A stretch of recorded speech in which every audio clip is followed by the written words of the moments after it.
Good morning, my artsy friends. Welcome to our regularly scheduled Monday morning live. I hope everyone is doing well, that you have enjoyed your weekend, and that, of course, you have been doing whatever you plan to do throughout the month to adhere to World Watercolor Month. Yes, I am holding all of us accountable. I'm holding all of our feet to the fire about this challenge for whatever you were going to put into it, just because I always want to encourage us to push through, stick to it, and see the end result because that's how we grow when it comes to art.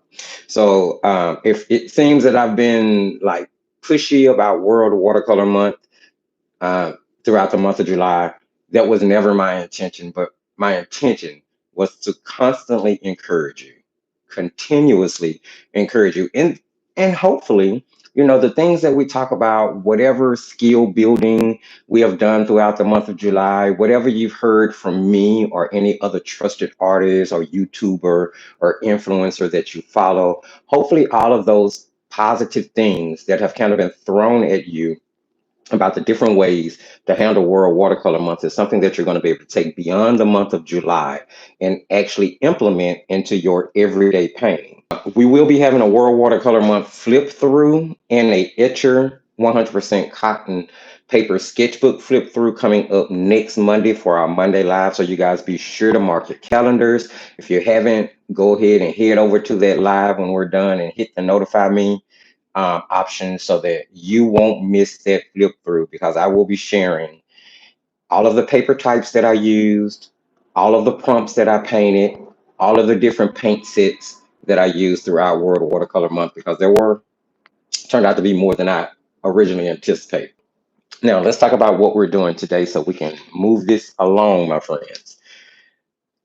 I went back and forth and bounced back and forth. What I wanted to talk to you about today is art as therapy. And I think it's really a good time to kind of work that into our conversation, considering the fact that we're in World Watercolor Month. And something like a month long challenge can be pretty stressful. Now, it's kind of using a double edged sword, talking out both sides of your mouth to say that I'm going to use art as therapy, but I'm also stressed out because I'm trying to do a 31-day challenge. Well, the art as therapy, the whole philosophy is to keep yourself from being stressed out or to use art to relieve stress or to use art to relieve mental anxiety or to really just relieve restlessness or to just kind of put you in a different place, a different realm, a positive spot. I have discovered that when I create, even if I'm having issues with what I'm creating, um, as I work through it, I'm having fun. Now, there are sometimes I can't see the fun that I'm having because of the issues I may be having with a certain creation as I'm working through it. But as I think back on it, as I look back at the finished product, there's always a sense of pride, especially if it came out right, to overcome whatever challenges I may have had during that particular creation process in order to get to a point where I'm feeling happy. So definitely art can be used to mediate many different types of feelings, even if you're feeling a bit of stress during the creation process, because we know that outside stress is completely different from the stress that we may experience when we are creating. And these are just some things that I've been kind of thinking about over the last week, making some notes about, because I really wanted to share these things with you.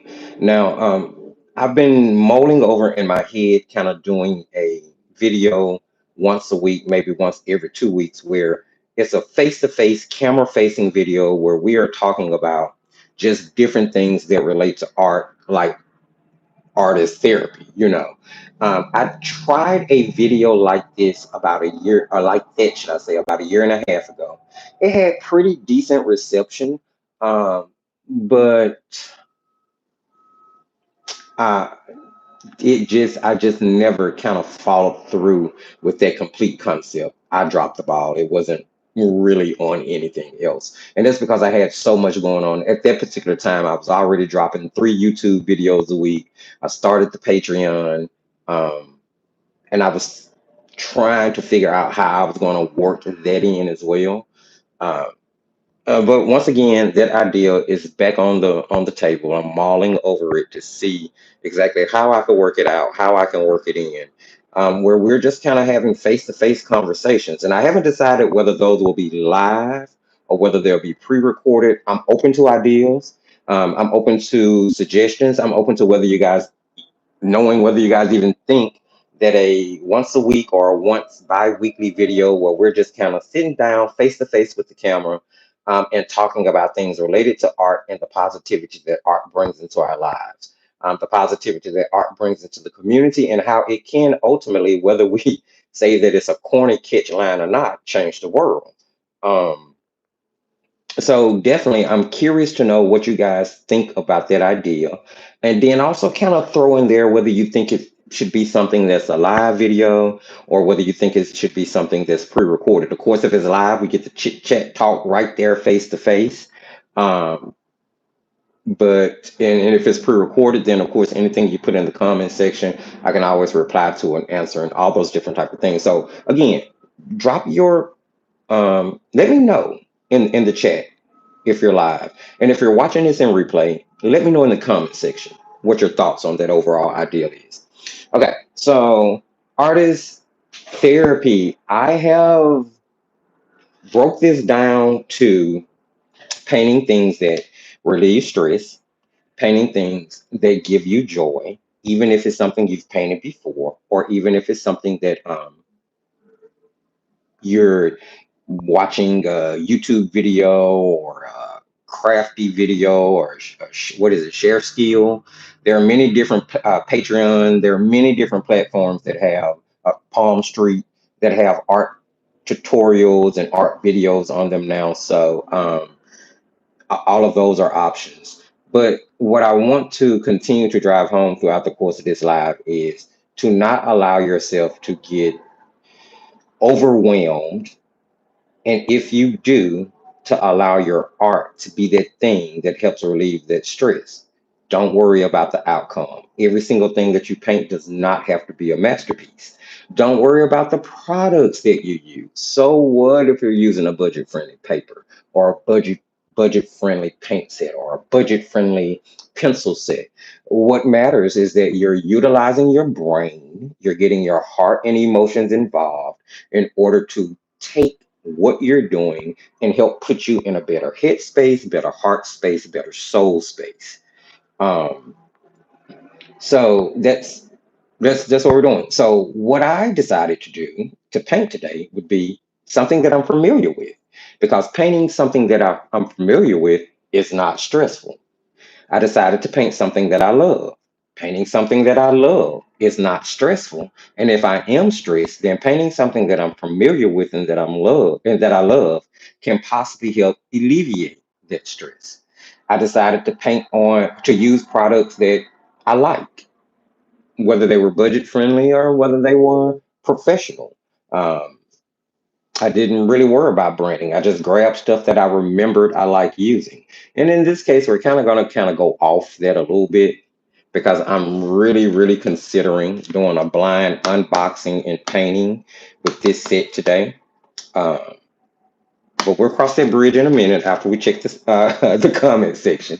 Let's see. So what I did was I pulled a piece of Light Wish 100% cotton, 140-pound cold press acid-free watercolor paper, and I pulled it outside of one of the journals that I like because of the way it's designed. So the first thing I did was to pull products that made me feel like, oh, I really liked it. You know what I'm saying? Like, this is one of my favorite sketchbooks. I didn't really think about who made it. I was just looking through things and I was like, oh, that's one of my favorite sketchbooks. I'm going to use that because if I paint on something that I like painting on, it won't be stressful, right? Right. So I taped it down and I started to mull over what I was going to be illustrating. I wanted to illustrate something that made me happy. You all know me, especially if you've been following me for a while. I am a foodie. I love food and I love fruit, particularly strawberries, blueberries, and raspberries. But grapes are my favorite. I will throw that out there. Grapes are my favorite. But blueberries take a really close second.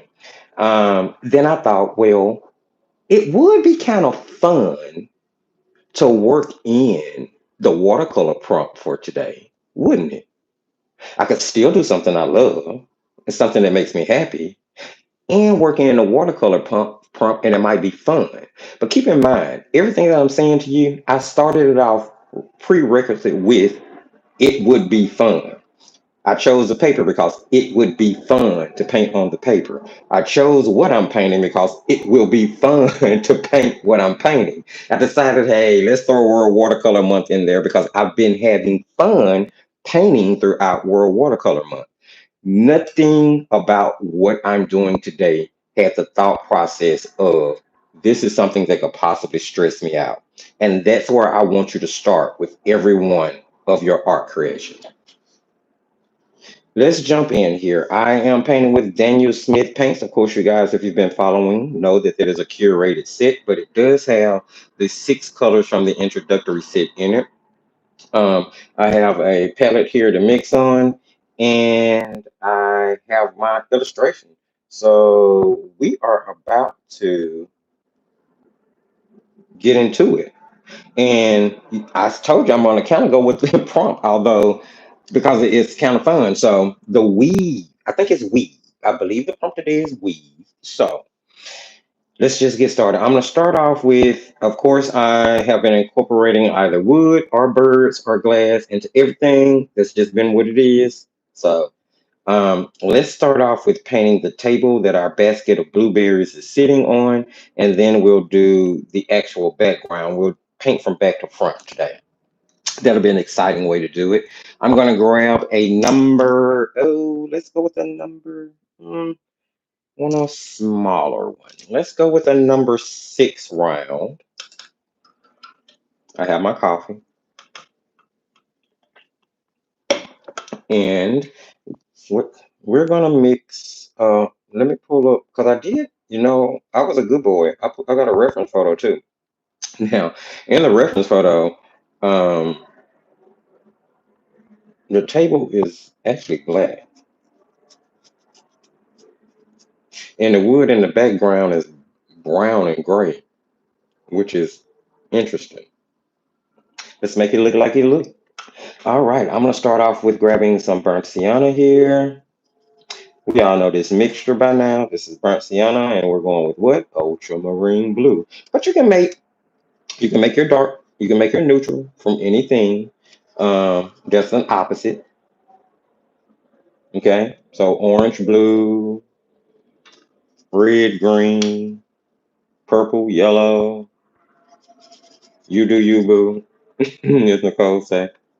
All right, I'm gonna mix in some ultramarine with that, and I did not pre-wet these. This is Daniel Smith. You don't have to pre-wet these paints. They activate super well. Which reminded me, I forgot that I had the. I went looking through because it was time to start looking at another unboxing, so we can get to painting. I'm sure I say testing some more of the art supplies we have here, and I was looking through things to come up, and I forgot all about that Daniel Smith mineral color dot card. Um, so I start trying to think of a way I can, like, I don't know, break it down, sort of. Let's see. I'm trying to get this position where I can paint up good. All right. I'm going to grab a little bit bigger of a brush just to start off with to wet my tabletop. So I'm just going to bump up to an 8 real quick. And I'm going to wet the background. Now, this is Light Wish 100% cotton paper that I'm painting on. I have no idea who white labels this paper. I just happen to know that it's a pretty decent paper that I like to paint on. It doesn't give me as many blooms or as many hard lines as a normal cellulose paper will. It's not the best 100% cotton paper I've ever used now. Let's not make no mistakes about that. But it is really decent for the price. It comes in really, really cute jacketed sketchbooks. I mean, you can get it in pads too, but I like lightweight sketchbooks. They're pretty groovy. especially the design of most of them. I'm just being careful here, painting around the blueberries I have on the table in the foreground, just getting things wet here so we can put down. We're gonna make a solid tabletop. It's not gonna be. I mean, if you want it to be wood, you can make yours wood, but I'm just gonna keep it solid.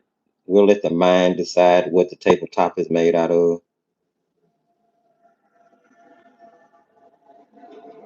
All right, and I can't really see if I have machine. I may need to turn on the studio lights. It's not as sunny. Oh, and as I say that, the sun starts to shine brighter. Never mind. Let's hope it stays out. All right. I'm gonna grab some of that mixture. Oh, I love the way the ultramarine blue and the burnt sienna and the Daniel Smith split apart. That is so pretty. All right, let's just start in here. More than likely, I will be putting more than one coat of paint on my tabletop. I haven't decided just yet if I'm gonna make it shiny.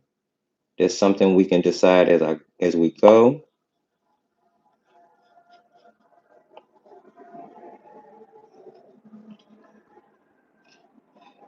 And I am just painting around my blueberries and my basket. When painting, I normally suggest that you use the biggest brush that you can, but always keep in mind that you do want to keep your brush size relative to the paper that you're painting on. I mean, too big of a brush and you won't be able to get around the things that you need to. But I always try to use the biggest one you can. If your paper dries on you, don't hesitate to re-wet as you go. You can keep a spray bottle, a mist bottle. You can use a brush to kind of wet ahead.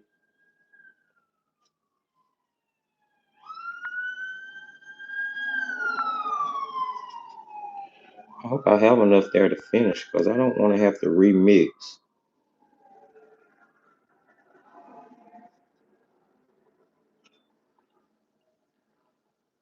Not that I mind. The only thing about remixing that bothers me is that sometimes you may not be able to achieve the exact hue that you did at first. So you always want to try to mix enough paint to paint the entire area that you were illustrating. And that paper dried, so this side over here seems to be a bit darker,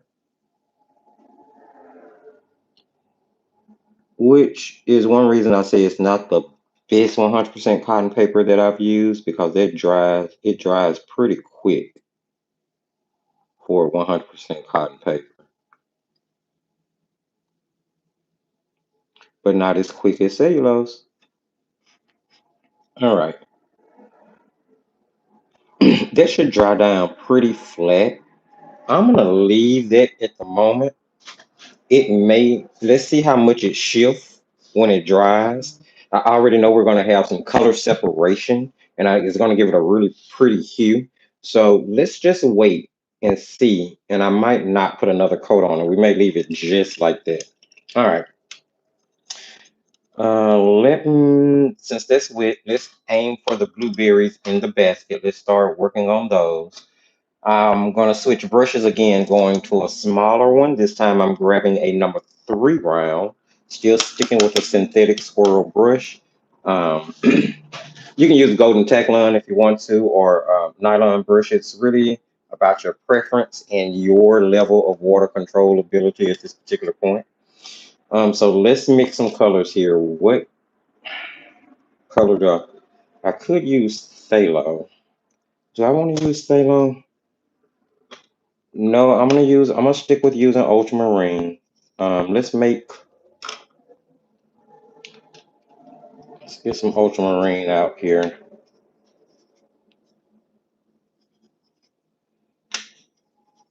And I think I'm gonna go with more of a purple for the shadow. Or yeah, more with adding in a red, a true red to darken the ultramarine for the shadow on the blueberries versus burnt sienna to make it like the oops. Uh, what color is it? I think it's indigo, or that might be a purple. Can't remember where my Daniel Smith swatch sheet is at the moment. Let's see, here it is. Oh, that's a purple. That's ultramarine violet. That's what we're gonna use.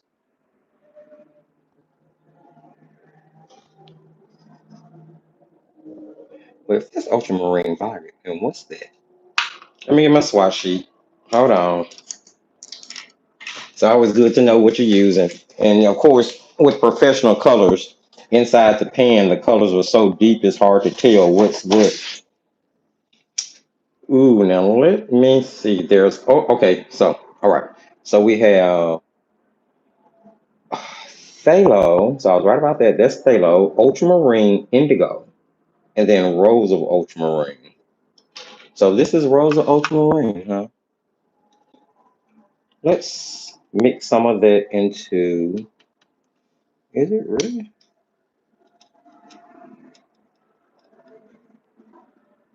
It can't be. I have to have that peppers. Oh, yep. Mm-hmm. Absolutely. That makes so much more sense. That's Rosa Ultramarine. And we'll just, oh yeah, that'll be a nice shadow color. So I'm mixing Rosa Ultramarine with regular Ultramarine to get my shadow color. And I'm just going to use regular Ultramarine for my base color. Now you use whatever blue combination you would like to, and you use whatever you would like to shadow your color with. You can shadow your color with your blue with purple, as I said earlier. You can add red into it to deepen it, take it more, give it more of a purple undertone. You can add burnt sienna to it to take it more towards a grayish neutral, and it's blue, so you can actually add orange to it to deepen the color as well. So there's several different avenues you can go with. All right, let's see. I'm gonna switch back over to this number 3 round, and I'm gonna use some pretty watered down paint here. Not too much, but pretty. And I can actually paint this entire area. You can wet it if you would like to. I'm not gonna wet it. I'm just gonna put down some paint and then grab some water and spread that paint out. And I'm gonna paint this entire cluster of blueberries as one.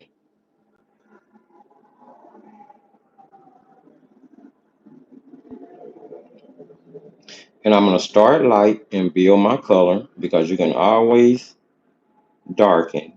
It's so much harder to try to lighten. So if ever in doubt, start your start light and build until you get the shade you want.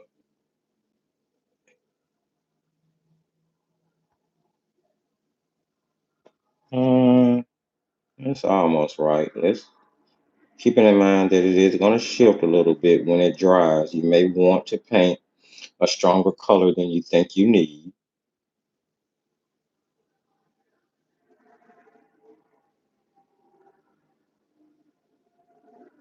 And I do have my hair dryer to plug up in case I need to. And yeah, I'm just steady dropping paint in until I get to the saturation that I need.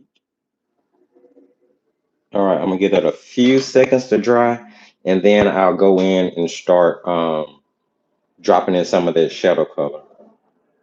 Yeah, that's still too wet for us to do anything with. So I may have to pull out the hot hair dryer at this point. So let's jump in and get out the blueberries out front. Let's get those done. I think I'm gonna leave the table alone. Nicole, I hope to see you tonight, love. All right. I'm just gonna kind of let's wet this cluster. Got a little bleed in there, but between now, see this paper. See, it's definitely the paper I was using. So the etcher paper for some reason, or if it's Fabriano Artistico, if that's truly what it is, as I was using the Daniel Smith paints on it, I was having a hard time lifting out sedimentary colors. Anybody who is familiar with Artistico, let me know if that is a common thing. Is it is it a paper that maybe doesn't lift as well? Because I'm able to get it to lift on this paper, and I'm not able to get my neutral mixes to lift on that etcher paper.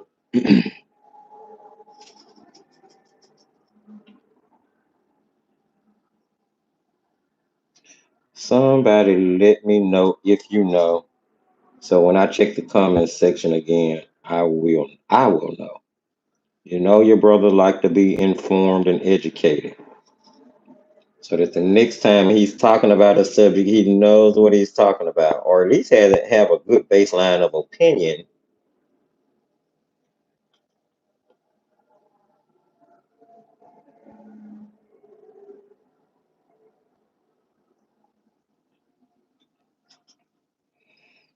Okay. I'm just gonna build that saturation just a little more. Just a little more. I started to paint glass. I could make that glass. I'd have to drop blueberries all down into the basket though. But I'm gonna stick to it being a woven basket. That way, even though I didn't necessarily intend to, I'm gonna knock out another World Watercolor Month prompt. Yay for me! When I get off, I need to actually do yesterday's prompt. Let's go over here and get this one right quick. Go ahead and finish up the flow. I have it mask off though. What did I do with the? I was trying to see if I just had it sitting right around me. I'll show you guys right quick.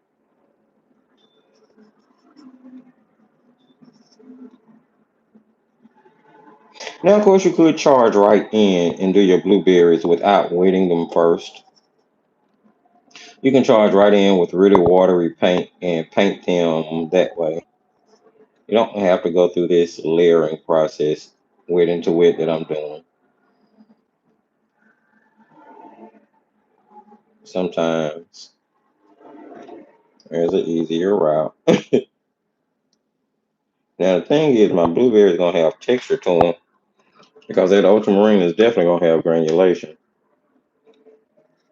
This one over here, we're gonna try to get everything base coated with some paint, because once you get your base layers down, you have 50% of your paintings done at that point. Everything else is a matter of midtones, extreme darks, and extreme lights. And sometimes as you work, you may not have to do as much as you initially thought, especially if you go ahead and get everything based. And then after you get everything based, go ahead and go in with your extreme darks. That way you'll have your lightest tone and your darkest tone already on your paper. The rest of your painting would be sort of filling it, hit and miss here or there. It's the way I've learned to kind of speed up, because if you think I'm a slow painter now, you should have saw me a couple of years ago. All right, I'm gonna flip this around and we are gonna start tackling this background. Now, I need a mixture. Now, this is gonna be kind of weird. I need to mix up the gray again. So let's mix the gray, but I'm gonna have a separate mixture of the burnt sienna by itself. And the funny thing is that these will split in the mixture, but I still need it to be evident that there's both gray and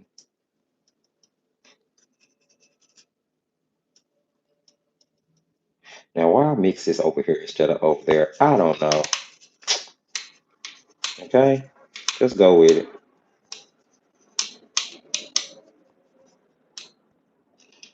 And I'm gonna add quite a bit of water to that because again we are doing our first layer.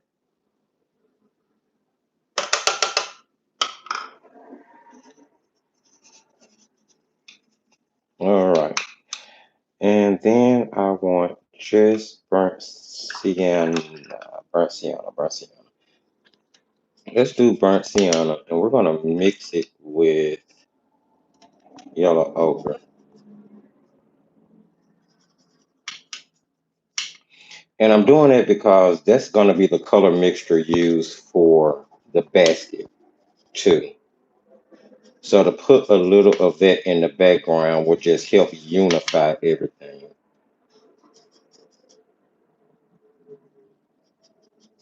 All right, and now I'm going to wet my background, grabbing a big flat brush. Everything that I've been using so far is a synthetic squirrel brush. And let's get in here and get some water on this baby. Paint upside down just because it's easier. I always suggest that you turn your paper in whatever direction you need to turn it in order to make painting easier for you. I always find it easier to pull my stroke towards me. It helps to give me more control over what I'm doing. And I suggest that in your painting style, you go take some time to find out what ways make you comfortable. Uh, I tend to only paint with my right hand, and I want to start the practice of trying to paint with my left hand as well to see the different and diversity it will give me as far as my strokes are concerned. I'm not going to do it on this painting. I'm going to do it on a painting off camera first. And then I'll come back and do it with you guys. I have to practice it first and make sure I'm not going to completely mess it up. All right. I think I got that pretty saturated.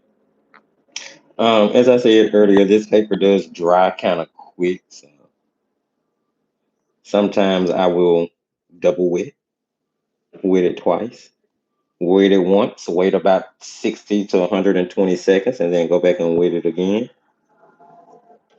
So if you're painting on a completely cellulose paper and you're working with a paper that dries fast, that's a pretty good tip.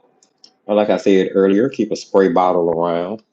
Okay, so let's go with this number 8 again. I could have stuck with the big brush, but I'm gonna see how this is gonna work out. Let's see. And we're just gonna start with putting color in. And now I will grab some of that burnt sienna mixture.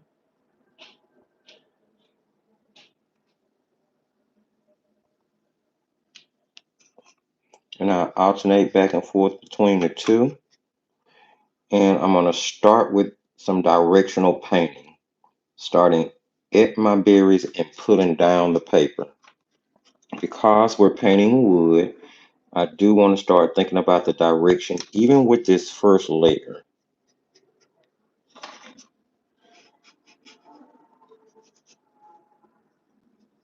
Check my tape every now and then. All right, let's see. I need a little bit more of this brown. Let's get it over in there. Make sure I have some on each of the boards.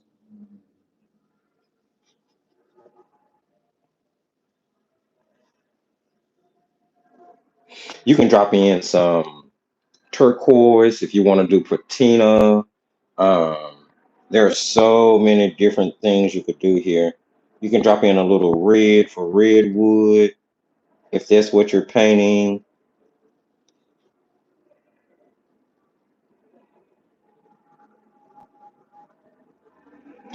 Alrighty here.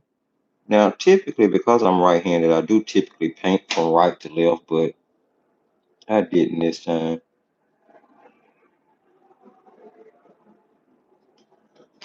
And I'm gonna just start pulling it down.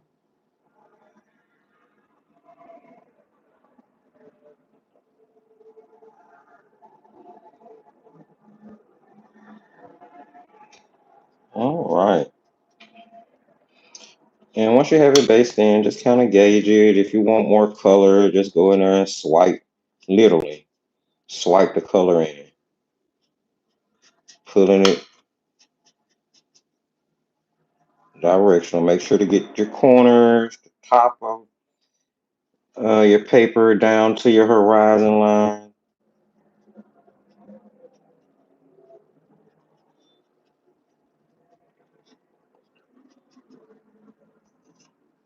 Okay, I think I'm happy with that as a base layer.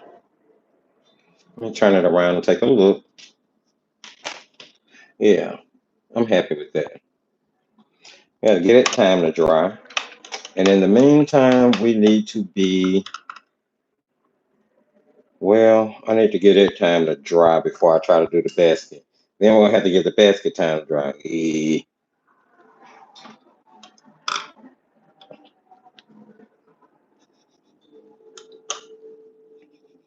I'm gonna go ahead and try to paint this and just leave a sliver between what I just painted and the rest of the basket. And then we can make up for that little white spot once everything starts to dry.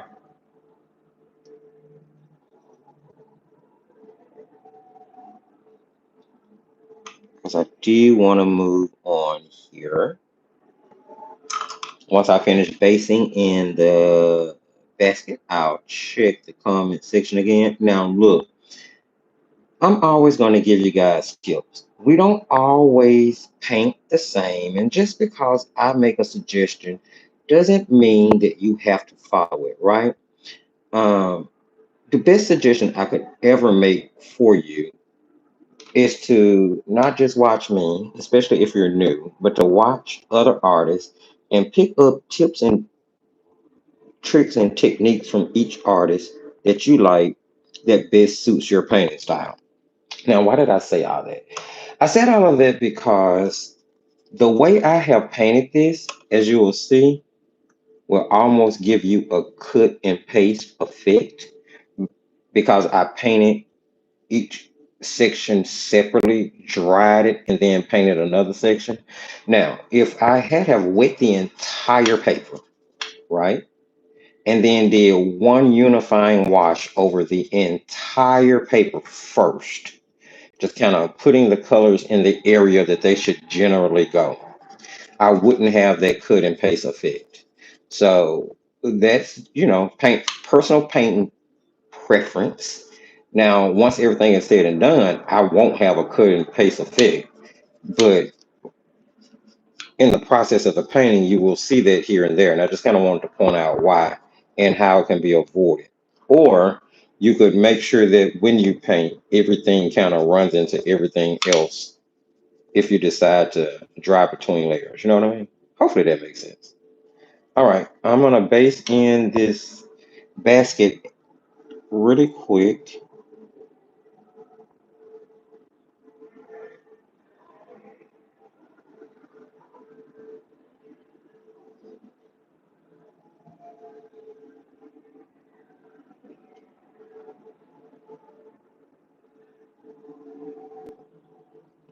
Okay, that part of that dried pretty quick. I can get right up to the edge. Nice. See, that's what I mean by this paper dries. I have my, I'm starting. It's a good paper, but I'm The more I use it, the more I start to have questions about whether it's truly 100% cotton.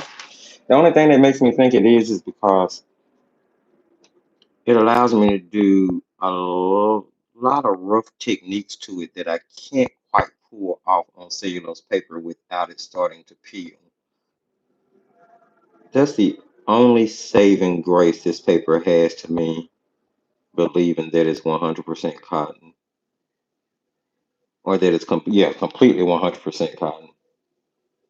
I don't doubt that there's a cotton ratio to it. I just don't know if it's 100%.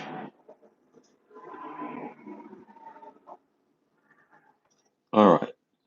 That's the base layer for our basket. You can make your basket whatever color you want to. Just keep in mind that your base layer needs to be lighter than anything that's going to go on top of it. All right.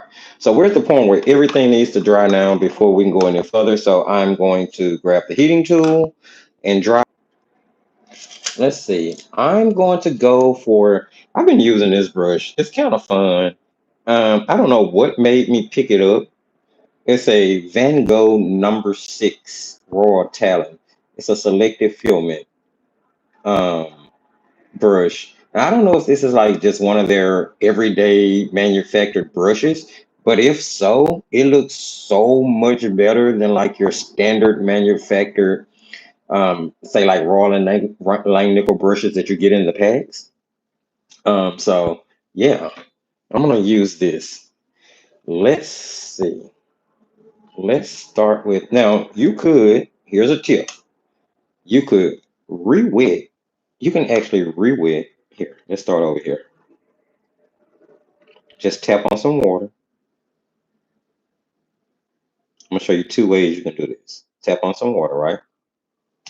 And then you are going to grab some of your darker mixture for your blueberries. And if you think you got too much paint on there, don't hesitate to just dab it off on a paper towel or on a rag. And I think I might have took too much off. All right, we're gonna go in and let this flow wet into wet to base itself.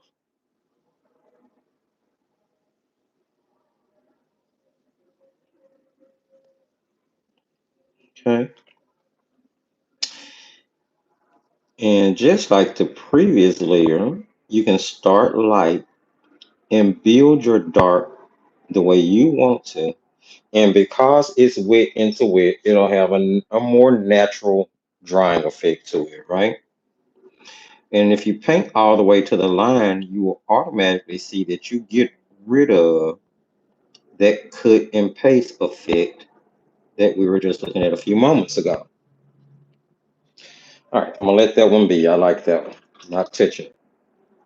I don't know. I think I kind of like the wet and the wet. World Watercolor Month has turned me into a wet and a wet freak. Actually, I have been exploring it so much more and loving it so much more now.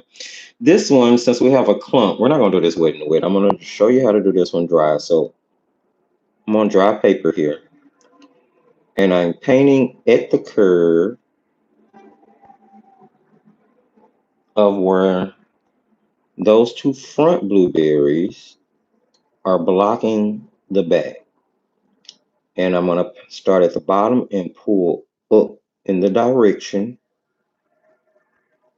of my circle. Now, when you do it this way, you're going to notice you get hard lines. So what you want to do, rinse your brush, pull some of the water out of it by pinching it with your fingers or wiping it on a paper towel or a rag.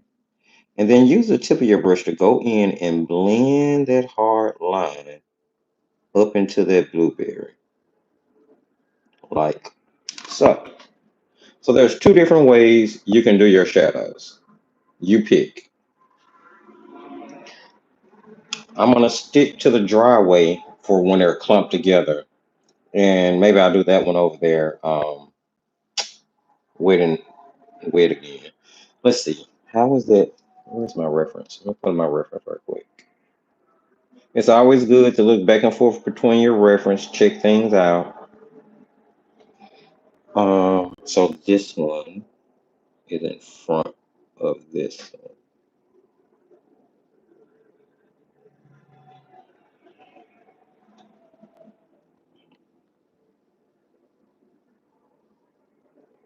Now I should have given that back one time to dry before I started painting this one, but I didn't.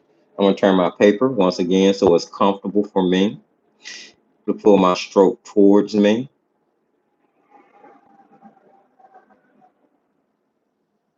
And actually, I'm just gonna brush that one, just brush that one until it run out of paint, and then go in and add a little bit more. All right, that should be good. But adding a little bit more did create a hard line for me, so I'm gonna rinse the brush and then use the tip after blotting off the extra water to go in and just blend that hard line away. Sorry if my head gets in the way. All right, now let's go over here and do this one. Give that just a second to dry. Let's go over here. And oh, I said I was gonna do that with, didn't I? It doesn't really matter. I've already started now because you can do them either way.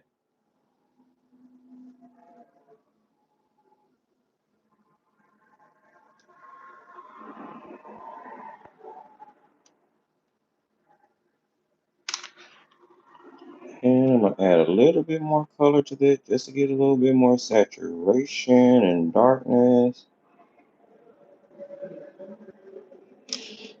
And then I'll go and blend that out.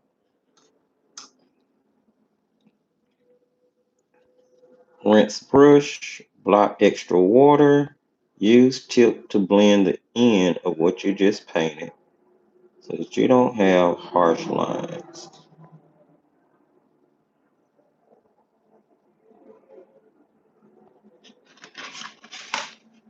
Now that paint had a little bit too much water in it.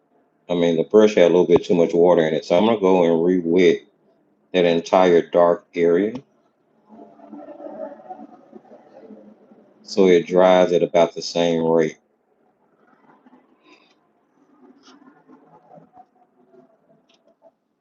I don't really like the way that one is blending out. I really don't. Okay, I'm gonna add more color here and just re-wet that area. It's gonna wick out because it's already wet. So technically I ended up doing it wet in the wet anyway.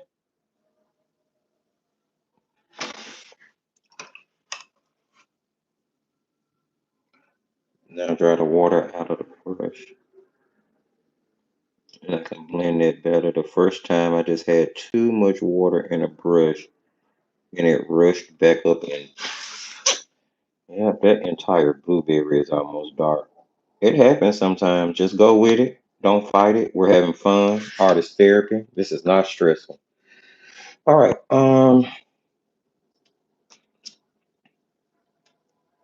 I feel like I need more saturation here.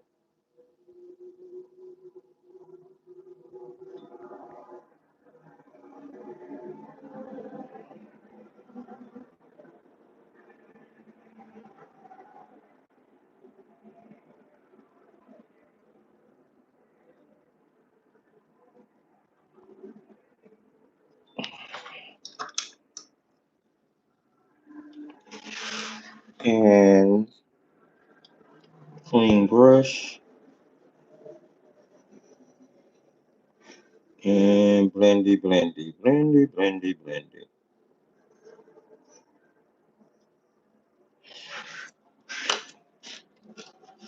All right. Let's go with the blueberries up top.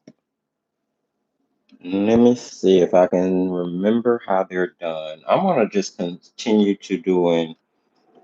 Uh, okay. So this one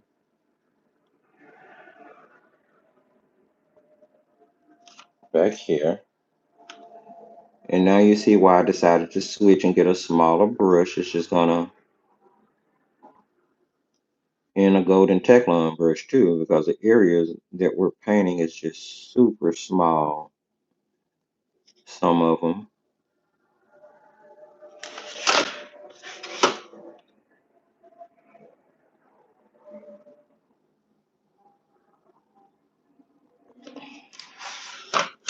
And then I'm gonna blend that. And I'm not really worrying about whether it's saturated enough because I can always go back and put on another layer. As I said, you can always darken. It's super hard to lighten.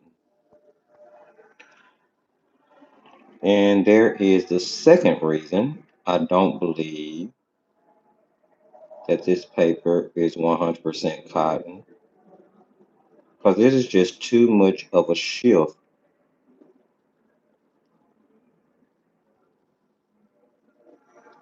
I personally think that I've become spoiled by that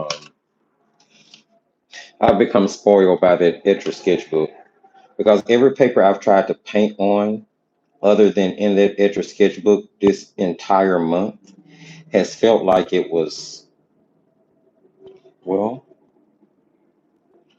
I can't see my lines. Okay, so here's one,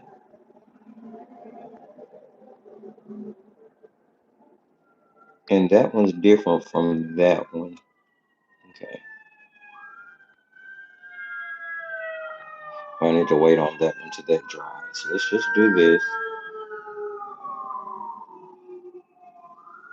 and that line is gonna literally be that thin.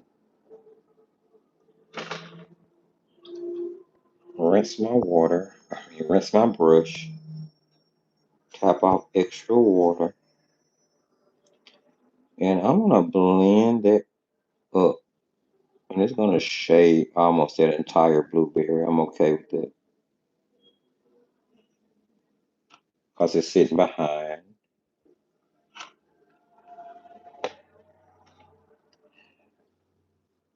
I can put one on the front. Hold on, because my blueberries didn't follow exactly. Let's see, where are they? Okay. Oh, oh well. Guess I'm gonna have to put that one in the back now, which is fine. That's fine. Okay, let's do this one.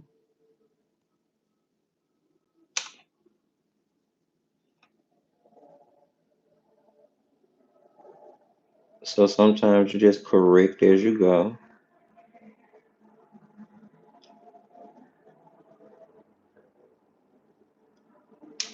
I made a little boo boo there, and I kind of put one blueberry that should have been in the front in the back, the one I'm painting now. So I'm gonna just go ahead and add the shadow to it so that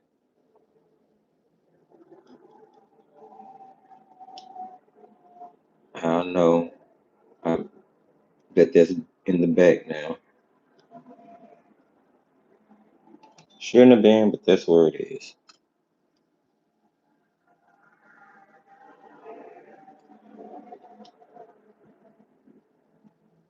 Now we're going to be putting further separation and definition into the blueberries with a little bit darker of a color in a few. But right now what we're doing is we're getting down the base so that once we go in with the real star, which will be the white, it's going to all make perfect sense.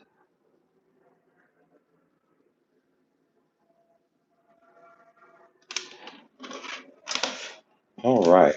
Now we got this little out of these on the front. Let's this one.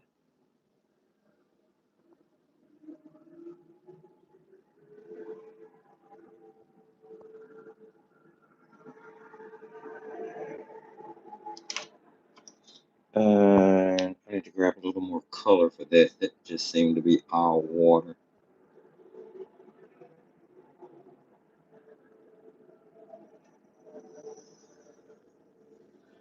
And I'm just taking time to carve out blueberries at the moment. Add in shadows, giving it time to dry, thinking to myself that I'm definitely going to need another layer on some of these. But first, I'm going to put the separating layer in to divide them out, and we'll go from there.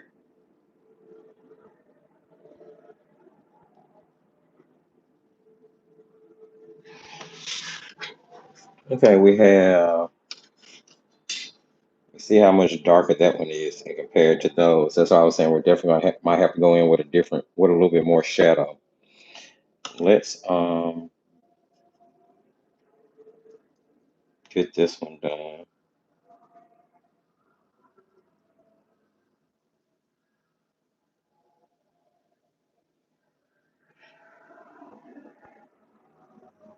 And everyone should know by now that all paintings go through a ugly stage. If you don't know what that is, or if you're new to creating, trust me, you will quickly get familiar with that. Meaning, all artists go through a point in their painting when they're looking at it and they're going, nope, I'm about to start over. But that's when you don't start over, that's when you keep going.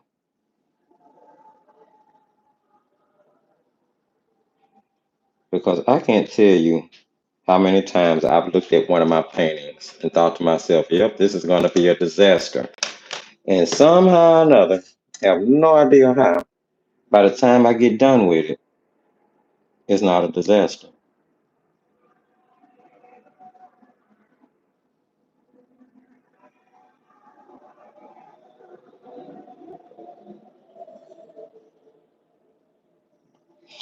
All right, let's see here. Still need to do these little babies on the front.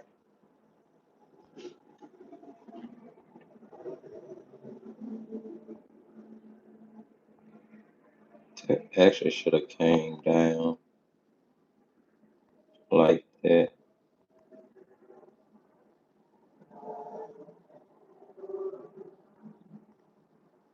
I just decided to darken the one in the back, since it's back there, up just a little more.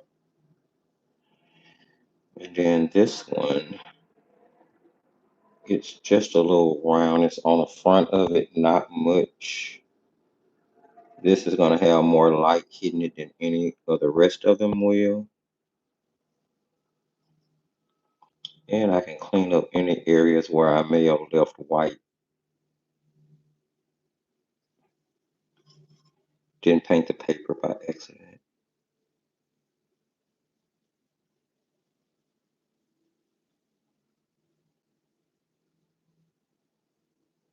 All right, let me blend it out a little bit. We'll do our last blueberry, then we'll finish knocking out our background.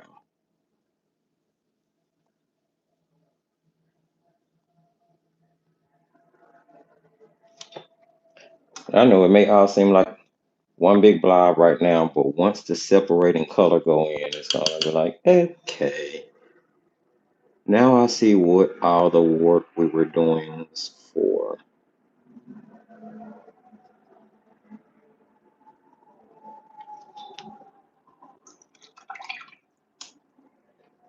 And I'm going to blend that.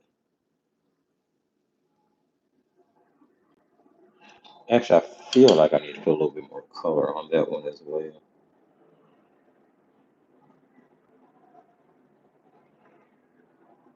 All right, let's do something to, I really should have painted those wet in the wet so I wouldn't have to deal with so many hard lines. Okay, let's do, I'm gonna turn this upside down again because we're going to tackle the background. And once we add in this part, it's going to start looking more and more and more like a completed painting. So I'm going to mix up more of my dark here using ultramarine blue. This one won't be nearly as much of a watery consistency though. It's gonna be more like cream. Adding in burnt sienna.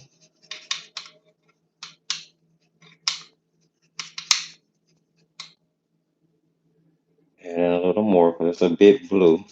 I want it more gray. This is a perfect color combination to kind of mix a Payne's gray as well if you don't have, Payne's gray and you're sick and you like that color. Heavier on the blue than the burnt sienna, but definitely. I've actually seen some Payne's gray that are made with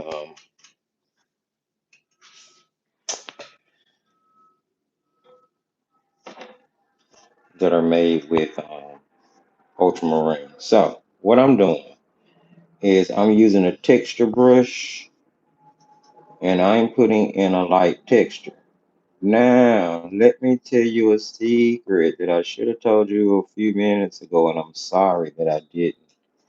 You could have done this from the very beginning.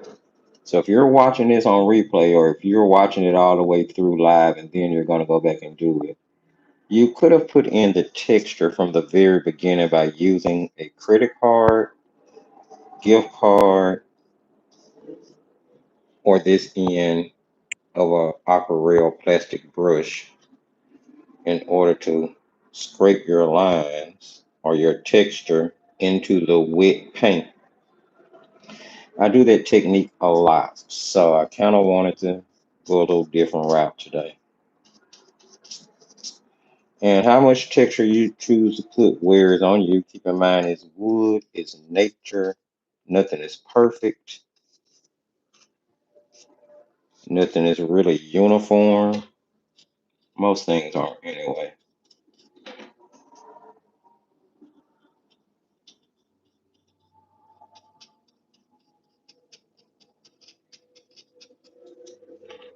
I don't care if it's more concentrated in some areas than it is in others. None of that matters to me.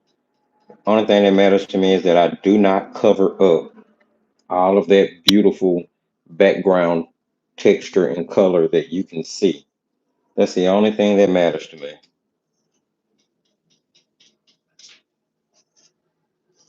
Now, if you want to, you can mix another color, maybe one that has a little bit more of the red tint to it and brush it in. Why not? Let's do that. Let's do that. I think that'll be cool.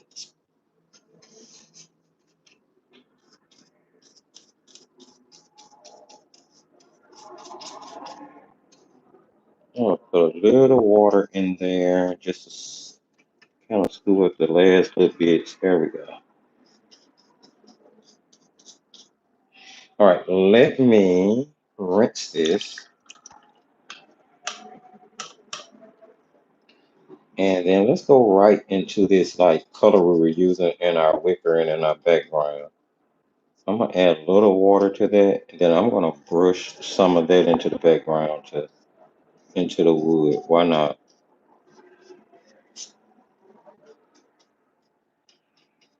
Make sure we keep some unification of everything going on. Okay, now we're almost done with this, believe it or not, this part.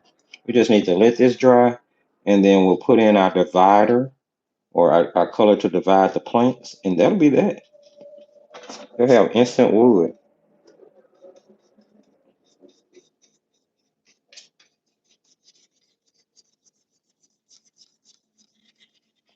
I love this brush, texture brush. This is that Aqualine Whisk. So cool. All right, flipping it back up. We need to get that time to dry, and let's start working on the actual texture for our basket. Now, I thought about how I was going to do this. I've been kind of thinking about how I'm going to do this as we've been working. So I'm going to grab a watercolor pencil. This is Karen Dosh. Museum Aquarelle pencil. Uh, let's see. I'm gonna use. Yeah, I need something that's gonna stand out pretty well on the base color we have. Now, initially, I was thinking 055 would be good, but maybe I should have went with 057.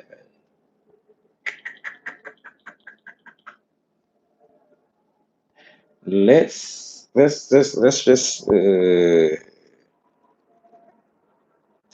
go with 055. It's a little darker to me than 077, so let's go with this one and see what we can do. All right. Again, I'm turning it to the side because I'm trying not to move all of this. So y'all just bear with me. And what I want to do, okay, which one do I want to do? What basket weave do I want to do? We could do several. Let me show you. We could let me see if I got a scrap piece of paper here. Here. So we could do we can make a basket that looks like it's weaved with dots or basically caps of a brush using alternating colors. Or we can do like say this type of weave.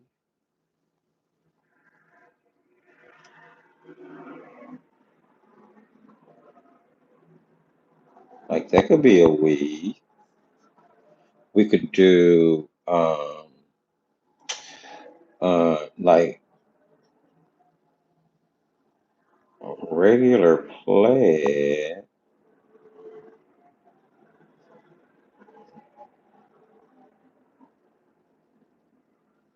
That one would be kind of involved trying to get it done, but we could get the weave. We could get a weave done like that. Wait, I want that one to go on top, that one on bottom, that one on top.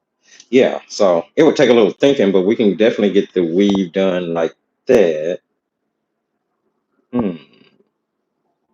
We could just make it stony, kind of make it look like a stone, just scribble texture on it, and then take a brush and model that texture out. That would be a quick way, kind of make it look like a stone cylinder if you want to do that. Of course, you probably would have wanted to do the base color in gray. Hmm. I think I want to do this one. I'm not sure how effective I'm going to be with it, but I think I want to do, or do I want to do that one? Eeny, meeny, miny, mo. Okay, so that one. All right, let's see. So first things first, I want to use this watercolor pencil and create myself some sections to line my basket weave up in. And I need to try to keep them somewhat the same width apart,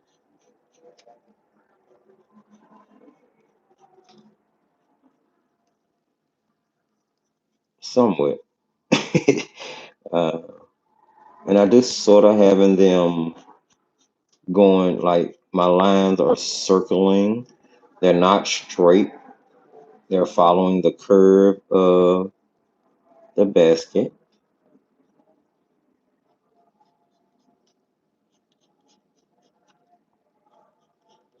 Now these are some super pigmented pencils. You can use whatever watercolor pencil you have, or you can simply use your paint. You can just use a smaller brush, put some paint on the brush, and draw the lines in with a thin brush, you know? Okay, now let's see. I've already drew them lines, so I have to make this work. Um, I wanted to start off this way. Maybe I should have started it the other way, but I've done it now. So what I'm doing is I'm just making like hearts inside the perimeter of that line.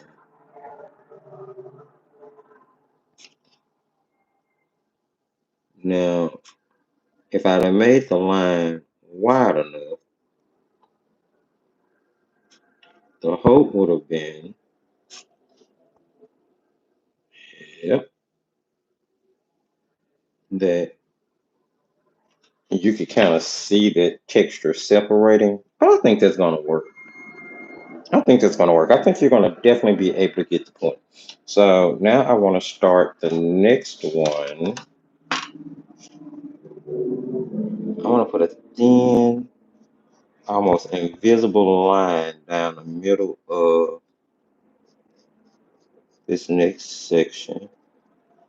And I want to start these this way.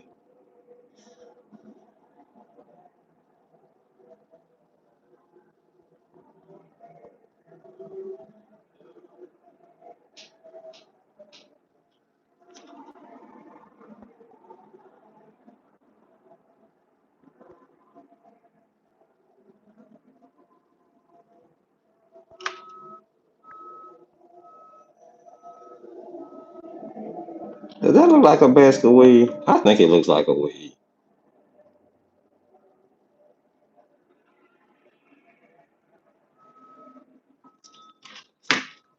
Okay. Yeah, it's gonna work. I'll bring it up, let you guys see how that's looking so far. I'm just gonna continue that all the way down, alternating the direction it starts in. So I turn it back to the side. I'll turn it this way this time. And I'm gonna draw that little thin line down the middle of the next section. I'm gonna try to get through this really quick, okay? Now that I've taken the time to kind of show you those two. Let me go back this way, since this is the way I start.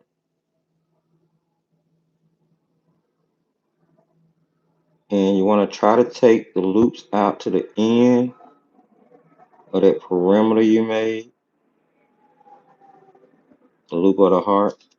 But again, it doesn't have to be perfect because we are assuming that this basket will be handmade anyway. So we're not worried about being perfect. We're just worried about giving you the impression that we have a woven basket here. Okay, so these should start this way.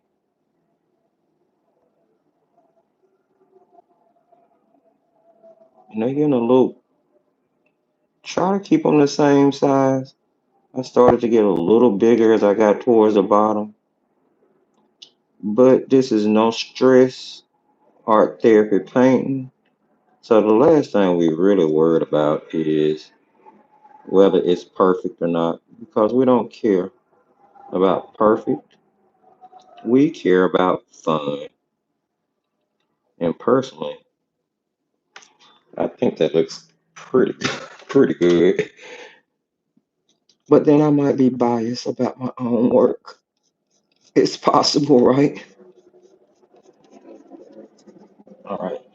And then this one needs to start this way.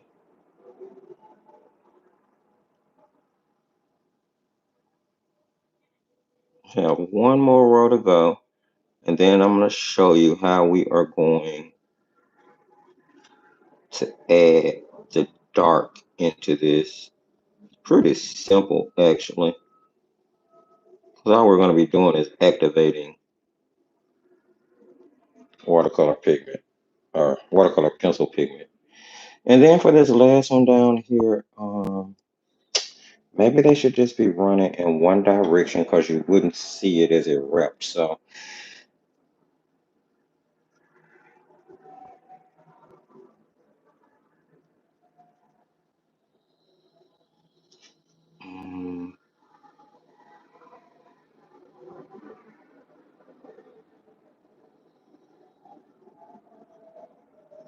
I don't know. That'll work. Okay. So there is the weave on my basket.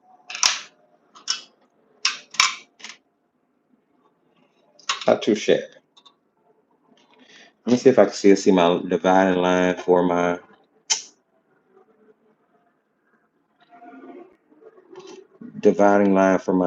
wood.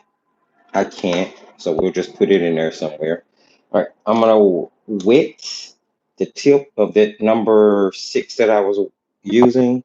We're just going in with clean water. And what I want to do, without a lot of water on the brush, you're gonna go through and you're not gonna paint the whole thing. You're only gonna draw the line down the middle in the bottom V part of every heart. And it's gonna make a huge difference like that.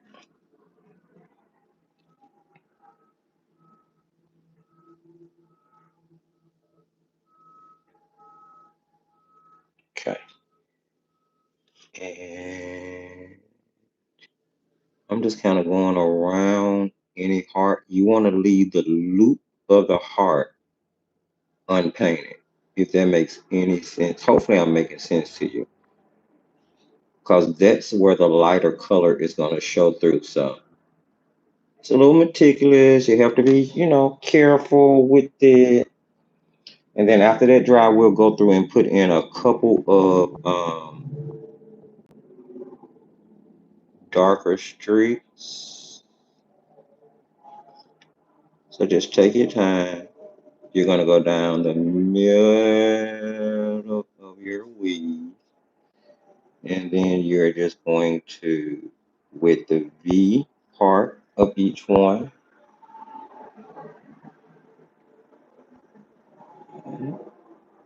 let's got throw it off. Let's see.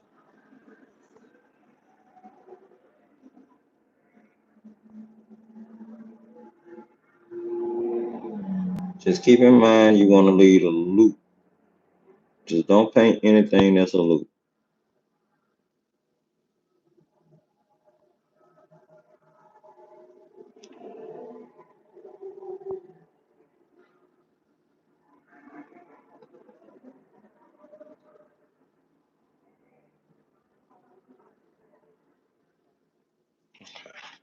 And that's the way that's looking so far.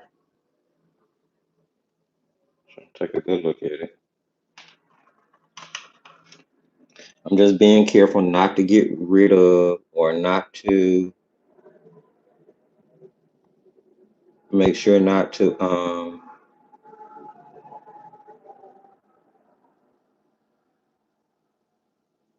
blur out my loops. That's what I'm trying to say. Don't blur out your loops.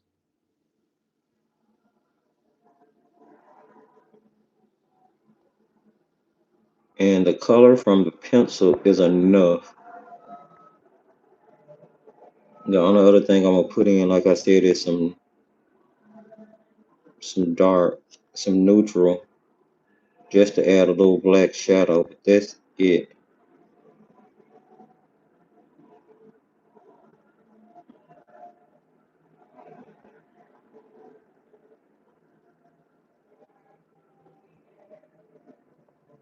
Hey, I kind of like that. It's a little tedious, taking a little work, but I definitely like that. All right, let's do this one.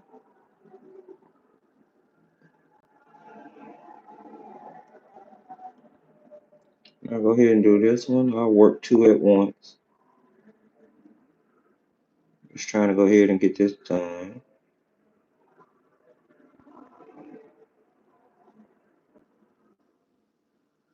And now go back and fill in. It's the fill in part that gets me. It is a little hard to see sometimes, and I definitely don't want to hurt any of my loops. Because keeping the loop unpainted is what gives you the real weave effect.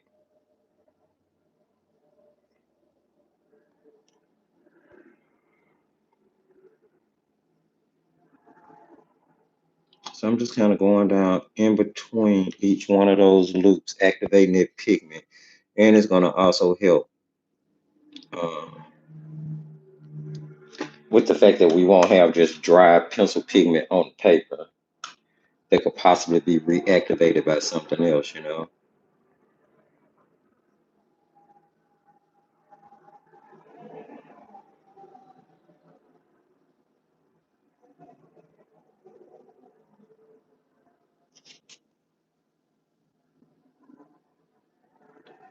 Yeah, sorry if I get quiet, I'm just concentrating. I don't want to mess this part up because there's no redo button for this. All right, and then the last one, I'll just paint in between each loop since it was just one side.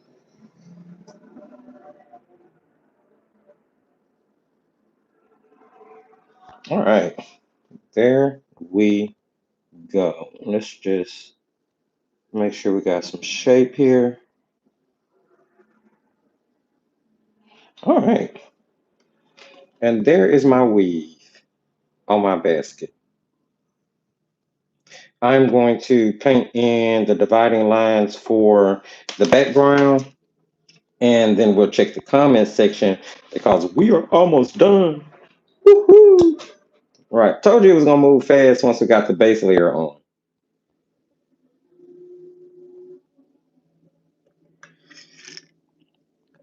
All right, let's get in our dividing board. Now I'm going to go for mixing another dark. You could use brown because we have been using brown. So if you want to use like a burnt sienna, maybe even a burnt umber, mix the two together. Well, I tell you what would be a really great mixture. Oh, instead of telling you, let's do it. Let's mix it. Let's mix burnt sienna. Yeah.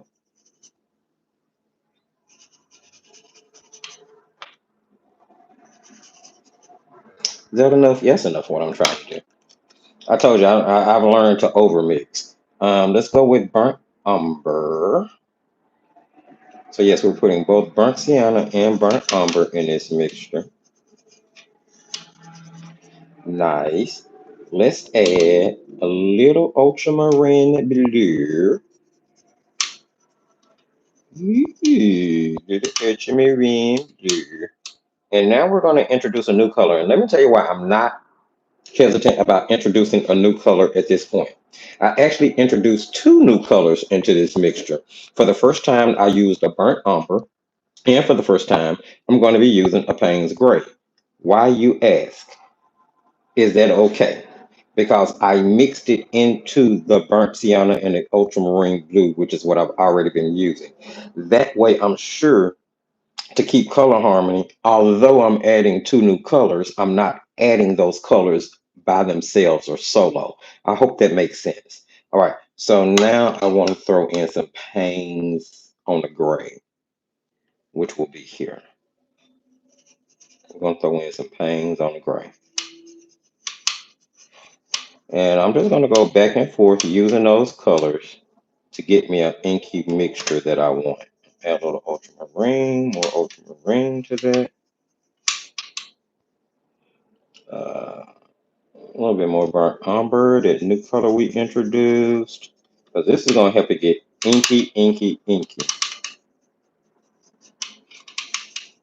Right? And then I'll throw in just a little touch more because I do like that Payne's Gray. Good. All right. That is not watery at all, as you can see. Not when I mixed it. So I'm going to jump over to a very thin brush. You can use a liner. I'm going to be using a number 2 round, I believe, if I can put my hands on it. It may end up being a 000, whichever one I come across first. Well, there's my line brush. Been looking for that. Ha! The things you find when you're not looking for them. Okay, there's the number two. Let's see if we can find the 000. Or, you know what? I'll use this number two by Night Pro. These brushes are actually good. It's like basically they're not golden Teclon, they're synthetic nylon brushes. And they're made by Nike Pro. They come in that Nike Pro art kit with the paints. And although the paints are budget, they're pretty decent. I mean, I've seen worse paints. Overall, you get like the paints and the brushes. And I think the set it wasn't high. Can't remember, a little over $20 maybe. But the brushes, they're basically your white hair nylon brush that's been dyed black. So it has a little bit more stiffness to it than like a golden Teclon would. I really like that, especially for what we're about to do now. So I need to decide where I want my dividing lines. It should be one right. They were in there, they're just gone now. So this, what I do know is that this panel is smaller than these two. So let's just work that out. I'm gonna grab a ruler, which in all honesty isn't 100% straight because I've used it to cut paper before. And by it being plastic, my blade would hit the end of that plastic, and over time it has chipped away at certain areas of the ruler. I still use it though, you know. It's time to get another one. And I did stop using my plastic ruler with blades. I now only use a what you call that thing? A metal ruler with my blades. So you guys don't have to fuss at me. Now, what you could do, if you wanted to, was just grab a black pen. Oh, I'm always showing you guys cheat codes, aren't I? I should stop doing that. You could grab a pen, like a real thin fine liner. I'm gonna go with this one. It's a 2.5 millimeter, right? And it's black.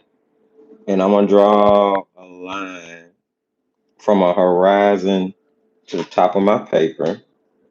All right, that's where we're gonna put that one in.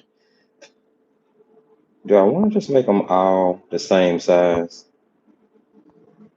I could do that. That would make sense. Let me see. How big is this? This is not quite an inch.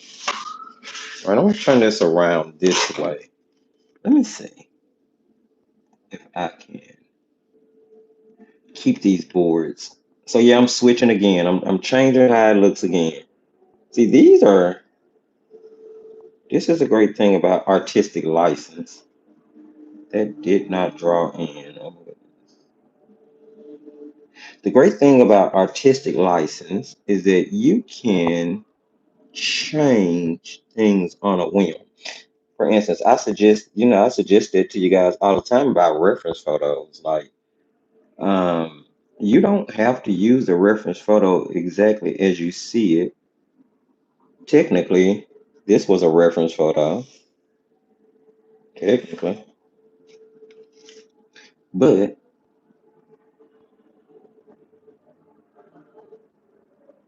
now I'm gonna go over this with the paint. But just know that this is a permanent fine liner. These lines aren't going anywhere. But because I don't want that darkness as my divider without it being uniform with every other color, I am going to use my paint. But just know that you could actually just use you a thicker lead fine liner. And yeah, you wouldn't have to do anything else today. All right. Now I'm gonna grab that number two round and we're gonna dip it in a little water, get it wet just a little bit, just enough to get the paint to flow off the bristles of the brush, roll it around in that dark color we made, which I could have made it darker, but hey. And I'm gonna paint this way using the tip of my brush with pretty light pressure, trying to keep it even pressure as I go down. I'm not going to worry about it. Maybe the wall is old, you know? Maybe it has some of the boards have had termites eat at some of the wood in between them, so they're not completely straight anymore.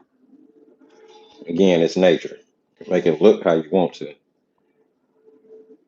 Well, this is not nature. This is guess this would be a man-made wall, but the wood, um, the element would be in nature and would be affected by the natural elements around it, like insects and things like that. That's one of the reasons I love to paint like landscapes. Although I feel like my still life and the other work that I do is a lot more realistic than my landscapes are. My landscapes tend to be really kind of storybookish. But one of the reasons I like to paint landscapes is because there's no general rule for the way anything has to look, because you're painting something from nature, and in nature, it wouldn't have, you know, there's no rules of symmetry or anything like that. You paint, and if you make a mistake, you can make that mistake more than once in a landscape, and it's gonna truly look like a natural part of the element, or whatever element you were drawing, illustrating.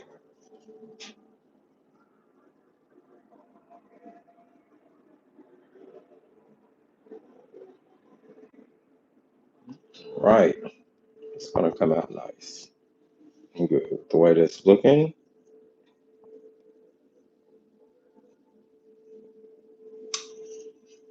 Let's see. And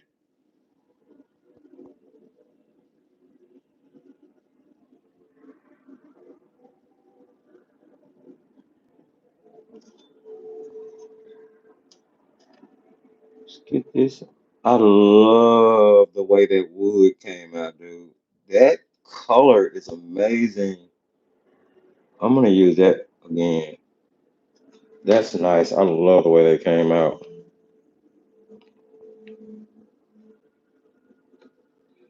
Let's see.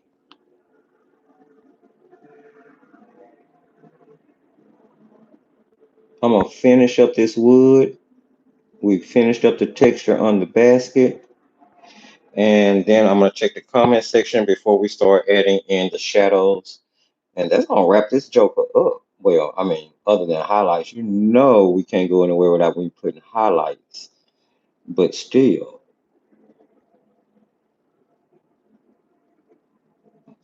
pretty cool. All right, let's get that in darker. Put this one over here. My pressure down these lines hasn't been completely consistent, so my line is a little wider in some areas than it is in others. But what are we doing? This is fun. So I'm not worried about that. I mean, I call out these mistakes as I make them, just so you'll know I'm making them, and maybe it'll help prevent you from making them. But there's nothing wrong with making them. Nothing at all. I think I want to make the end of this table a little darker, so I'm gonna just go ahead and throw in that at the horizon. That is not straight. Ugh, what was I doing just then? Okay, I like that. That's starting to look pretty decent. Okay, we're gonna give this a second to dry. Everything needs to dry. I'm gonna get the heat tool, make sure that everything is completely dry before we go in and start putting on the shadows. All right. Mm. I want to add, I want to use this black mixture that I used to put the dividing lines in the wood. And I'm going to see if I can find, where's that number two? Here we go.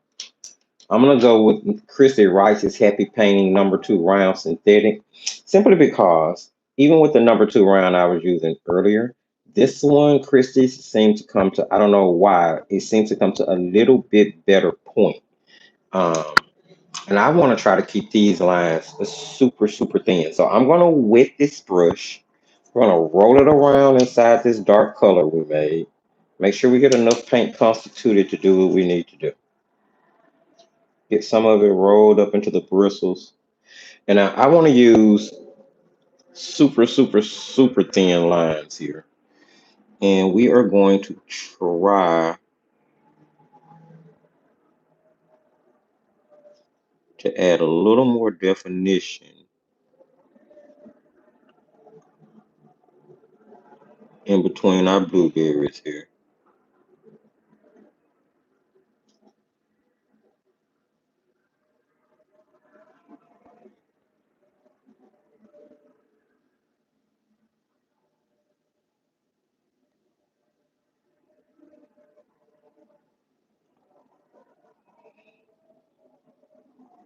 Super thin, super thin. You can even hit and miss because you don't really want it to look outlined. I personally don't care today. If truth be told, I just trying to be me, doing what I gotta do. Some people think that I'm just sitting on top of 'em. Uh,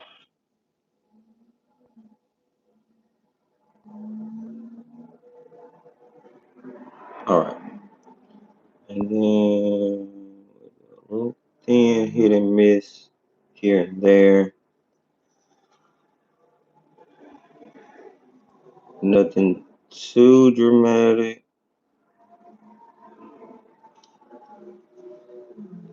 This one doesn't really need it, the truth be told, but we did it to the rest of them, so we're going to do it to all of them.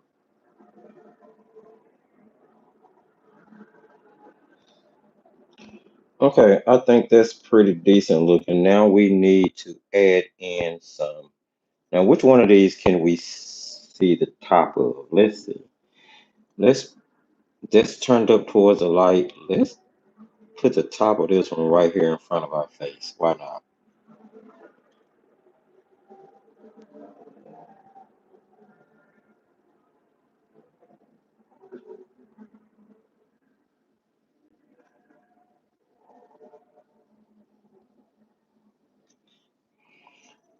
Gotta get enough paint on that brush to flow off. I have to dip it in some more water in a minute just to be sure. Because it sure does not want to come off of there.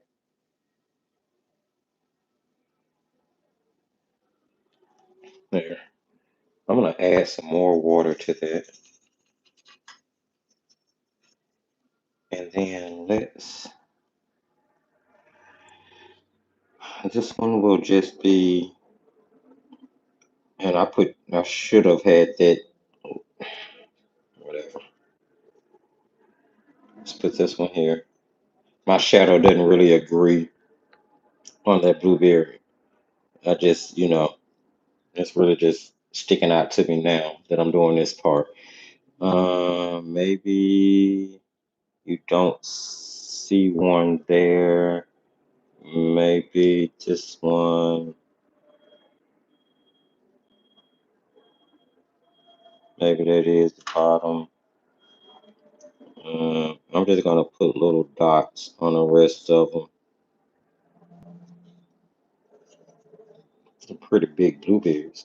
They really are. And maybe you're seeing the back of the rest of them. That first one was the only one. That one is the only one that has it turned towards us. And on that one, you can't see anything at all. Oh, well, maybe you can right here on top. And then that'll let me put a little kind of button up there to make it look like, there we go.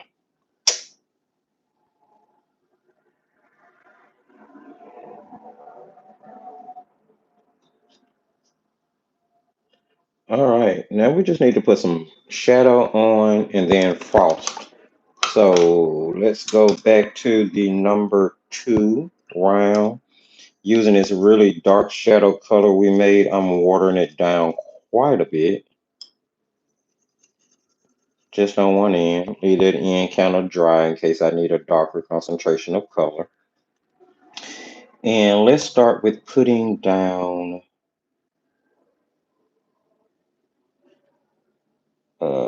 let's see, the shadow here.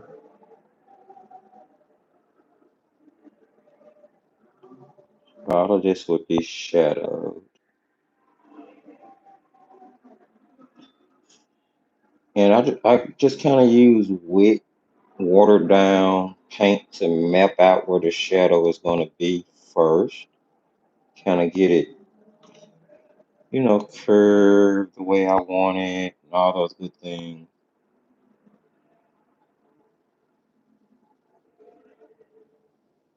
Okay. And then go back in. I want to go over here into the more concentrated color now. And come, now that I have my shadow mapped out, just start filling it in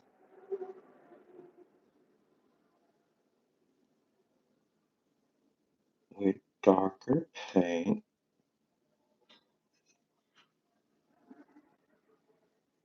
Still kind of keeping it light though, because it's a shadow, so I don't want it as dark as the other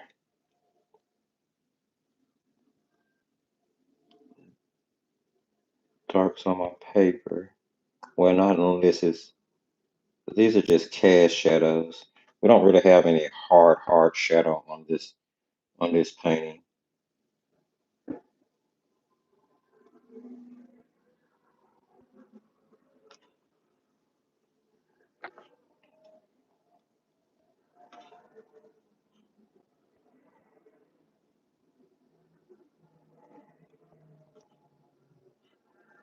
Just something to ground our blueberries so they don't look like they're just floating off in air there. We don't want them floating in air there, floating in air there. And then, of course, we would have more shadow there. Just there. Let's see. Like that.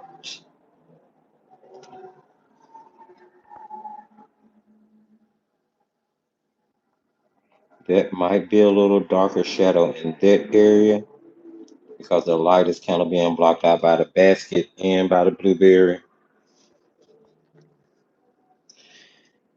Okay. The only other thing I need to do with that is put. All right, now I'm gonna grab some of this dark shadow and sort of the medium value, not the darkest of it, not the more watered down light of it, but sort of a medium value over here. And I'm going to go in and just here and there, just a little bit, not much, like maybe every other V, or every other heart tick. I'm just gonna put a dab of that medium gray, and it's gonna make a huge difference. You'll see. And I'm just kind of dabbing it in between where those hearts kind of meet up.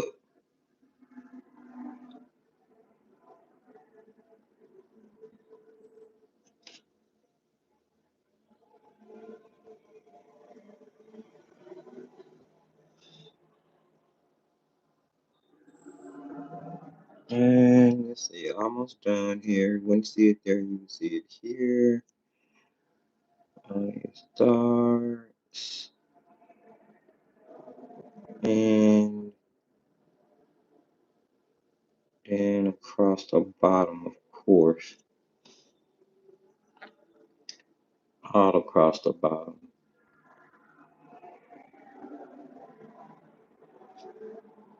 It'll make even more sense when I put down the really dark line to, so that blueberry would be shadowing just a little bit there. And this one would be shadowing just a little bit.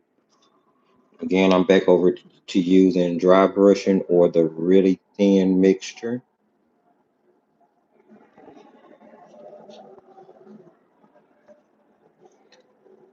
because those blueberries would cast a bit of a shadow on the basket. So I just want to get that in. And there will definitely be a bit of a shadow in here. I'm gonna go a little darker with that mixture.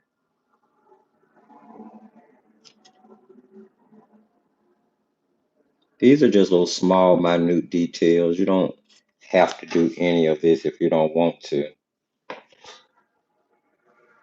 Then I'm gonna hit and miss around the actual basket, just giving it a little bit more roundness.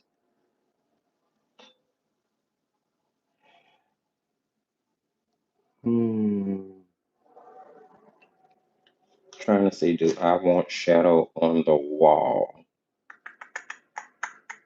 There's not in the reference, so I'm probably not going to then.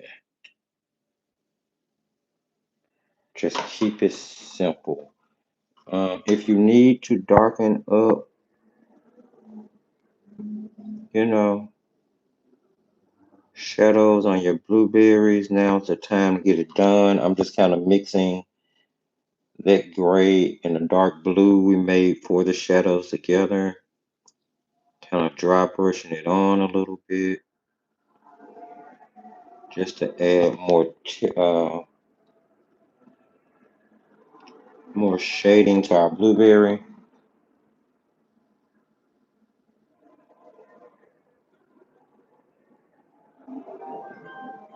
Uh-uh. Sorry about that. I forgot my other phone is.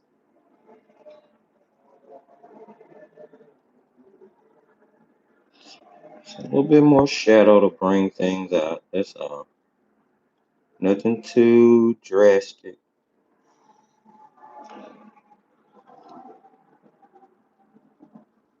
You can use some color pencils, add a little color to it. All right. I think that's going to be good. Now let me grab some bleed proof. And we are going to be using bleed proof to add on the last of our paints. Do I have a paper towel? I do not have a paper towel. Just fine. Excuse me, I need to see who just called me. Make sure it wasn't important.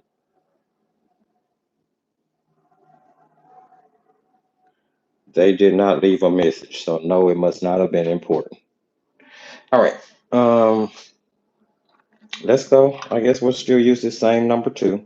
I'm trying to go ahead and wrap it up because I know you guys are probably ready to go by now. It is almost 2. We started this at 11.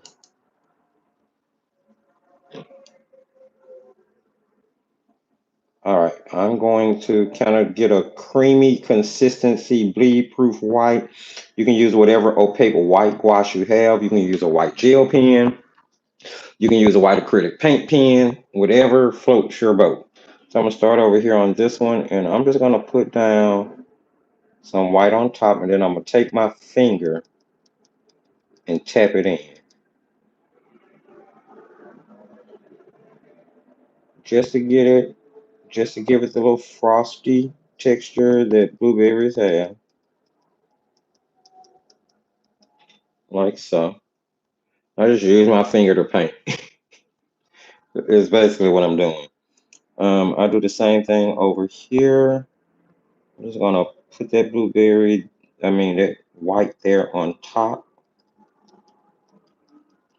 And then using my finger, I'm gonna tap it in, trying to make sure I stay inside my lines. You can always go back and clean your shadows up a little bit if you need to. But your blueberries are gonna have a kind of frosty feel to them. So that's what I'm trying to emulate by using my finger to kind of pull away that wetness and tap that paint into the,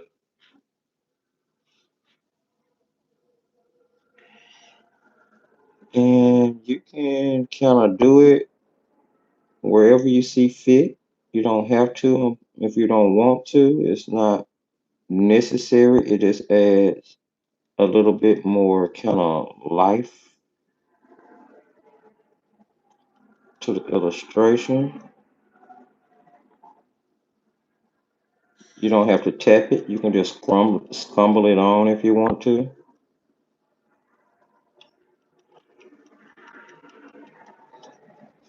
And then I'm going to do a little bit more here by putting down actual highlight streaks in the direction that the light would be coming from.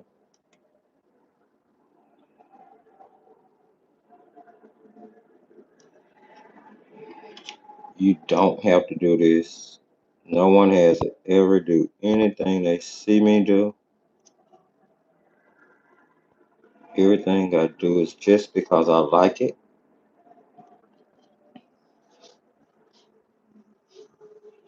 All right. Let's see. Let me put a dot right there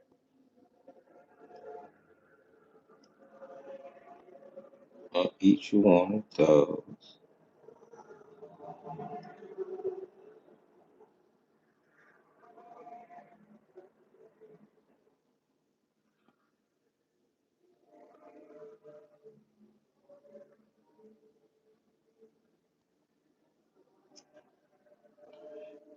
And just reinforce any of those highlights that you feel need to be reinforced.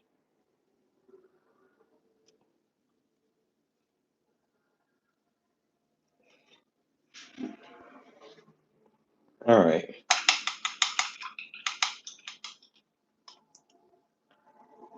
Let me put a little bit more on this one. This one seems a little lost to me. There.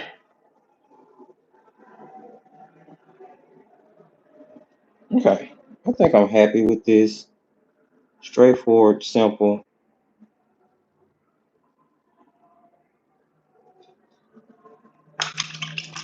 I'm just going to clean up my shadow a little bit, then we'll put on our, clean that shadow up just a little bit. Wherever I may have gotten some white into my shadow, I don't like that. So we're just going to go in with really watered down paint and kind of tint that white. So it'll be the right color.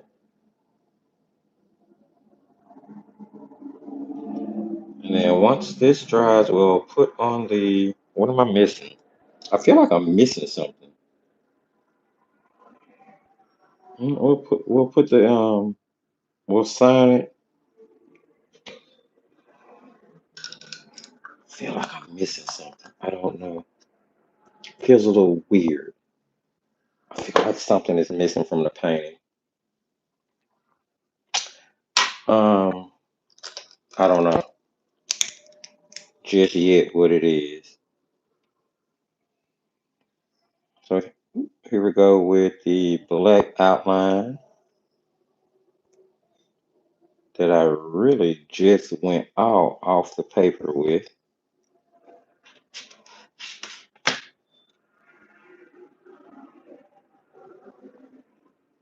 And you would think it would be easy to do this considering the fact that all you're doing is following the edge of the tape. But I can't tell you how many times I come off the edge of the tape. I tell you, straight lines, even with a guide, is not something that I'm good at. See, shouldn't have said that. I should have just stopped talking, concentrate. There. And then these zebra click art water soluble. This is actually a water soluble marker, but I use it anyway. These things are amazing. I like the click art pens, and I think zebra is a kid's product, if I'm not mistaken. I ordered these off of Amazon after watching a video by Christy Rice, and these were at some convention or something that they had gone to, and she was playing with them, and I thought that they were cute. They seem really juicy. I've been using them for a while. Quite a few of them in there, like this orange one. I think I've shown you guys these before, but I use these. I grab them on a regular basis. Real nice. Okay, let me sign this. I feel like something is missing.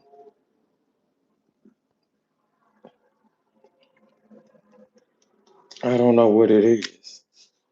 Something feels off about the painting to me.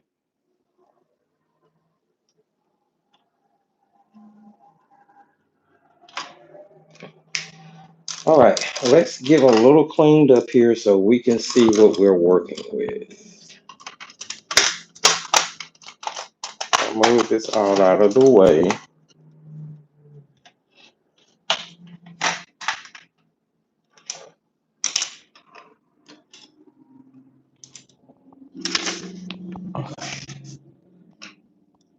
So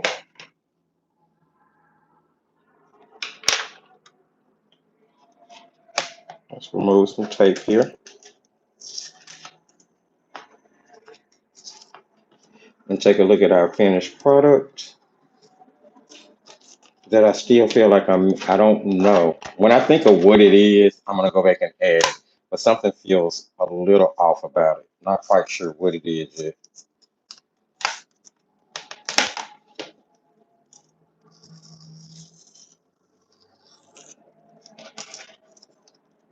But nonetheless, even if I don't go back and add anything at all, I feel like we have a pretty decent illustration that clearly covers World Watercolor Prompt today's day 28 week. Cute little illustration. Cute little illustration, if I do say so myself. Hopefully, you guys saw, picked up on something, heard, enjoyed painting with alone, or just enjoyed hanging out. If any of that is the case, don't forget to sprinkle a little love and give the video a thumbs up. Feel free to share the video because sharing is caring and it will help get it in front of other wonderful viewers like yourself. We are still trying to grow and build this thrifty community. So tell a friend, tell an art friend, tell an interested friend, tell a crafty friend about the thrifty. Send them on over this way so that they can commune with you and I when we are having all of this fun. You can definitely check the video description for all of the relevant links. Let me back up for a section. Second. Let me back up for a second. Don't forget to drop a comment. Let me know what you thought of today's painting. Let me know what you thought of today's uh, kind of talk through idea, video. Did you illustrate this? Did you illustrate anything else? And these questions are posed to people who are watching live and those who watch in replay. And definitely share with me and everyone else what you've been doing to get through your World Watercolor Month.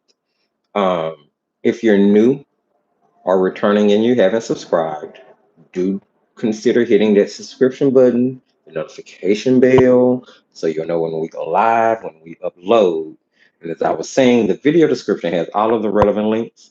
Patreon, we are on and popping tonight at 8 p.m. Central Standard Time inside the Creation Station. So if you are a Creation Station Patreon member, I will see you at our regularly scheduled time tonight for our regularly scheduled Monday Night Live. All of the social links are in the video description, so be sure to follow, especially over on Instagram, friends, Facebook, friends. And if you haven't downloaded Palm Street, hey, check it out. Give it a try. You never know. You might like it. I'm there. Christy's there. Bendy's there. There's a bunch of other makers joining that app, so definitely check it out. Most recommended product list is in the video description, which I'm going to start updating a little bit over the next couple of days. And the artist wish list in case you decide you want to support the Thrifty channel. In the meantime, friends, I will see you back here Wednesday for our pre-recorded release, and then Friday or Saturday for a review video. And then again, Monday for our next scheduled Monday live. And I do believe next Monday's live is going to be the wrap up of World Watercolor Month, where we're doing a complete flip through of all 31 paintings for World Watercolor Month, including a Etcher sketchbook flip through slash review. So have a great day. Enjoy the rest of your week. And remember, as I tell you at the end of every single video and live, just keep creating, my friends.